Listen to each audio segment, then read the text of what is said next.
Hello everyone, আসসালামু আলাইকুম। সবাই কেমন আছেন? আলহামদুলিল্লাহ আমরাও ভালো আছি। তো আজকে আলহামদুলিল্লাহ ভালো আছি, কিন্তু এক সপ্তাহ আগে আমি ভীষণ অসুস্থ ছিলাম।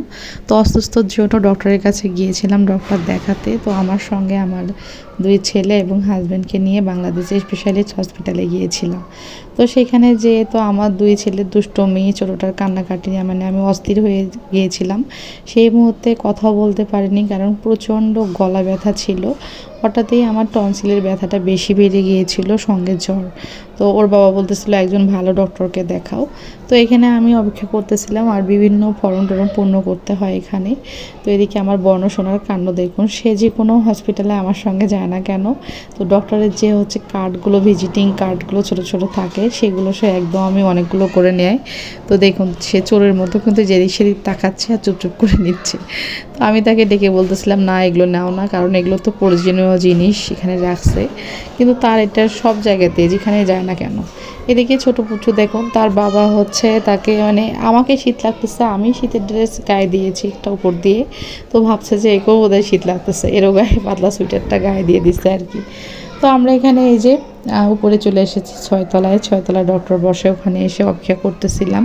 আর আমার যে নাক কান গলা বিশেষজ্ঞ ডাক্তার, এখানে খুব বেশি জ্যাম ছিল না, কারণ এই রোগী জ্ঞান অনেক কম ছিল। তো এখানে বসে ওয়েট করতেছিলাম আর সবার সঙ্গে একটু শেয়ার করতেছিলাম।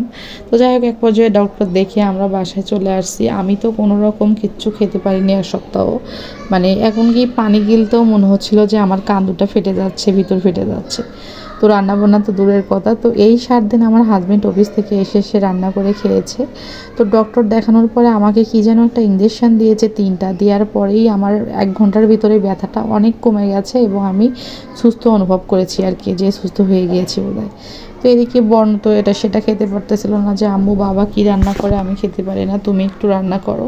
তো ভাবলাম সব কিছু যেহেতু রেডি করাই আছে, একটু রান্না করে দিয়ে। তো এখানে ওর ফেভারিট মাছটা ভেজে ভুনা করলাম, আর এদিকে চাল কুমড়া ভাজি করতেছি।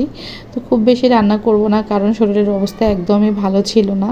তো রান্না করতেও মন চাচ্ছিল না। তারপরও ভাবলাম যে অনেক দিন পরে বর্ণ একটু ভালোভাবে খাক, আর ওর বাবাও তো ওইভাবে রান্না জানে না। তারপরও যেভাবে রান্না করে খেয়েছে, ওরা অনেক কষ্টে আর কি ছিল, বাইরে থেকে এনে খেয়েছে। তো সবাই দোয়া করবেন আমার পরিবারের জন্য, আমি সবার জন্য দোয়া করি। তো রান্নাবান্না হয়েছে, তারা খাওয়া দাওয়া করে নিয়েছে, আর আমি তো খেতে পারিনি। আমি শুধু জুস, লাইন, তারপরে মানে পাতলা এই টাইপের জিনিসগুলো খেয়েছিলাম এই কয়েকদিন। আসলে অসুস্থতা মানুষের কতটা যে একটা ক্ষতিকর, আবার মানে এটা অসুস্থ হলে বোঝা যায় যে সুস্থতাই সবচেয়ে ভালো। তো যাই হোক, অনেক রাত হয়েছে, আমি রাত্রে আবারও বাইরে যাচ্ছি, কারণ আমার রাত্রে আবারও ইঞ্জেকশন ফুটতে হবে, কারণ কোনো রকম অ্যান্টিবায়োটিক খেয়ে কাজ হচ্ছিল না আমার।